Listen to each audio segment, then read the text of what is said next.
আমাদের যাত্রাকে যে লেভেলে তুমি এগিয়ে নিয়ে যাচ্ছ প্রত্যেকটা পরিবারের মধ্যে থেকে, হ্যাটস অফ নিদ্দা। আরেকটা কথা বলি নিদ্দার সম্পর্কে।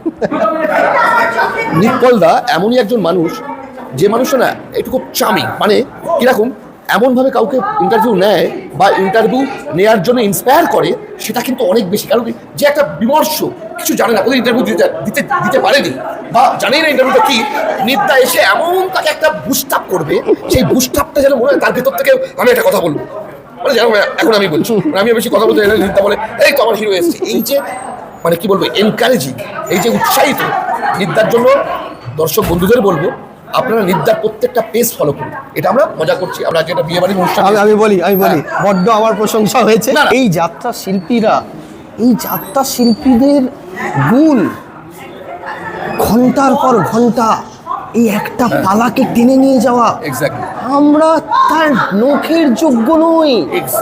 আমরা তার নখের যোগ্য নই। আমরা একটা কাঠবিড়ালির কাজ করছি। রাম সেতুতে কাঠবিড়ালি যে একটু বালি নিয়ে দিয়েছিল, শুধু সেই কাজটুকু হয়তো তাও পেরে উঠছি বলে মনে হয় না। এনাদের যে পরিশ্রম, এনাদের যে একাগ্রতা এবং এই 3 ঘন্টা ধরে মানুষের টঞ্জন, এই মনোরঞ্জনটা কোনো শিল্প মাধ্যমে আপনি পাবেন না। আপনি দেখুন সিনেমা আছে, সিরিয়াল আছে, তাতে রিটেক আছে, একটা কিছু ভুল হলে সেটা আবার সে ইয়ে করতে পারে, কিন্তু এই শিল্পে এবং নাটকে রিটেকের কোনো জায়গা নেই। একদম। এই যে একটা যদি ডায়লগের একটা ওয়ার্ড যদি ভুল হয়ে যায়, অপরজন যে তার বিপরীতে আছে সে ভুল করে ফেলবে, তাহলে কতটা দায়িত্ব নিয়ে কাজটা করতে হয় ভাবতে পারছেন তো? তাই আমি প্রশংসা মাথা পেতে নিচ্ছি, কিন্তু ওনাদের কাছে আমি ছোট্ট একটা বালুকণার মতো।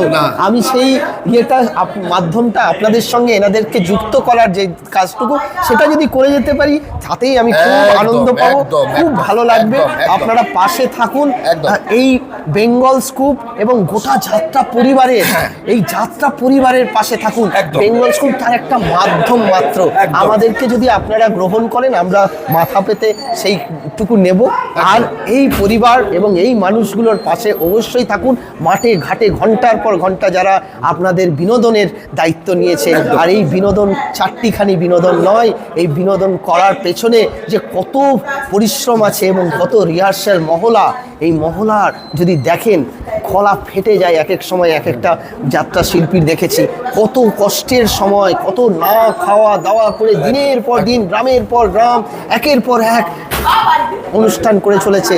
আমি সেই সকল মানুষদেরকে স্যালুট জানাই, প্রণাম জানাই, যারা আপনাদের বিনোদন করে চলেছে বছরের পর বছর। তার পাশে থাকুন, এটুকুই আমার